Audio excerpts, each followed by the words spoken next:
Hi guys, welcome back to our channel. எல்லாரும் எப்படி இருக்கீங்க? நல்லா இருக்கீங்களா? இன்றைக்கி நான் ஒரு செடியை காட்டுறேன்.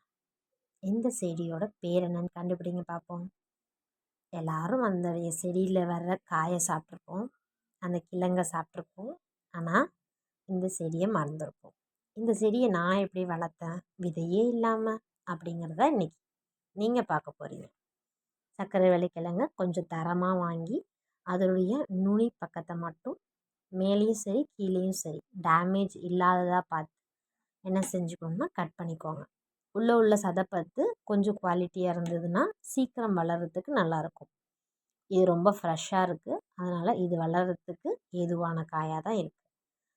நீங்கள் வாங்கும்போது இந்த மாதிரி டேமேஜ் இருந்துச்சுன்னா தயவு செஞ்சு அதை ட்ரை பார்க்காதீங்க. ஏன்னா இதில் வளர்கிறதுக்கான தன்மை கிடையாது.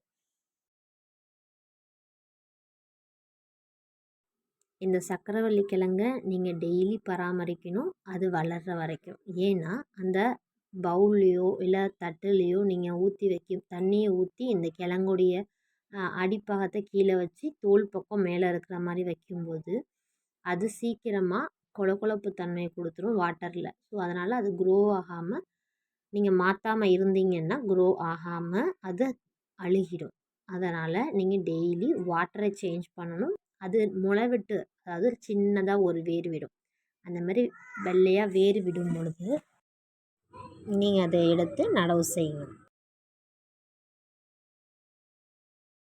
இப்படி நான் ட்ரை பண்ணி பலனடைஞ்சது மாதிரி நீங்களும் உங்களால் முடிஞ்சால் ட்ரை பண்ணி பாருங்கள். தேங்க்யூ ஃபார் வாட்சிங். Please subscribe my channel. Thank you. By.